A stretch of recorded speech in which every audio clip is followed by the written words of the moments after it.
आता बातमी बच्चू कडूंची आहे। अचलपूरचे माजी आमदार बच्चू कडूंच्या अडचणी वाढण्याची शक्यता आहे। आमदार प्रवीण तायडेंच्या भावाच्या हत्येचा कट रचल्याचा त्यांच्यावर आरोप आहे आणि आता कथित ऑडिओ क्लिप फॉरेन्सिक लॅबला पाठवण्यात आली आहे। पाहूयात यावरचा एक रिपोर्ट। अचलपूरचे भाजपचे आमदार प्रवीण तायडेंच्या भावाच्या हत्येच्या कटाच्या आरोपात बच्चू कडूंच्या अडचणी वाढण्याची शक्यता आहे। बच्चू कडूंची कथित ऑडिओ क्लिप व्हायरल झाली, ज्यात आमदार तायडेंचे चुलत भाऊ अभिजित तायडेंना रेतीच्या ट्रकनं उडवण्याचा उल्लेख आहे। आता ही क्लिप तपासणीसाठी फॉरेन्सिक लॅबला देण्यात आली आहे। मी सांगतो दुसरी गँग ऍक्सिडेंट म्हणून टाकून हा बस तेवढा म्हणजे हा नका कुठं काय ना त्याची पता नाही मला माहिती ऍक्सिडेंट मध्ये ना।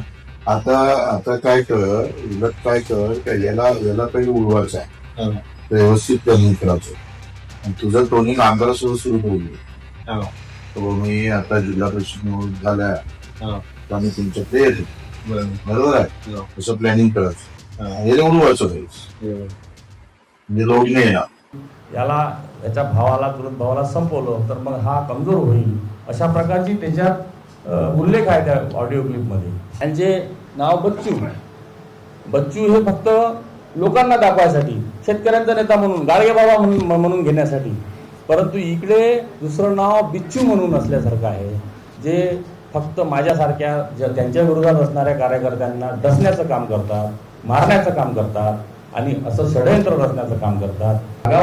आणि भारतीय जनता पार्टी माझ्या पाठीमागे गंभीरपणे उभी आहे।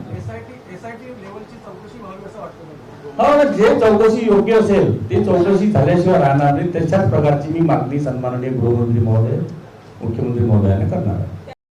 ऑडिओ क्लिपवरून बच्चू कडूंनी आरोप फेटाळलेत।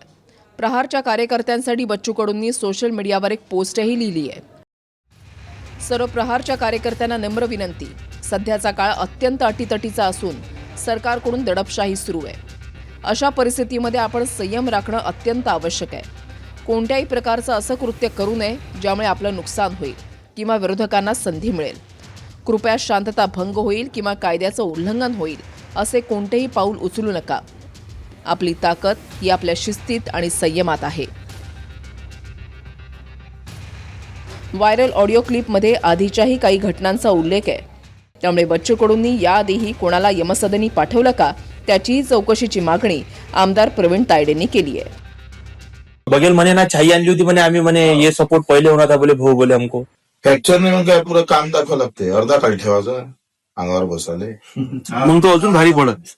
काय होतं त्याच्यात त्या मायाची फक्त मागण्या करणार आहे की आतापर्यंत जे यवतमाळच्या टोळ्या आहेत, वणीची टोळीचा उल्लेख आहे, काही जाटू बाबा कोणते आहे तर ते मला माहित नाही, त्यांचा उल्लेख आहे, तर त्याची सुद्धा चौकशी करावी, जेणेकरून ह्या टोळ्याचे हे मोरके आहे का, किंवा या 20 वर्षात त्यांनी कोणत्या लोकांना यमसदनी पाठवलं का, आणि यमसदनी पाठवलं असेल तर त्यांची चौकशी कधी होणार, आणि सत्तेत असल्यामुळे काही दाबून ठेवलं आहे का, ह्या सगळ्या गोष्टीचा उलगडा या चौकशीत करावा। बच्चू कडूंचा आणखीन एकावर हत्येच्या प्रयत्नाचा गुन्हा दाखल झालाय, त्यामुळे बच्चू कडूंची पोलिसांकडून चौकशी होईल। शिवाय ऑडिओ क्लिप खरी आहे की खोटी त्याचाही उलगडा फॉरेन्सिकच्या अहवालातून होईल। स्वप्नील उमप, TV9 मराठी, अमरावती।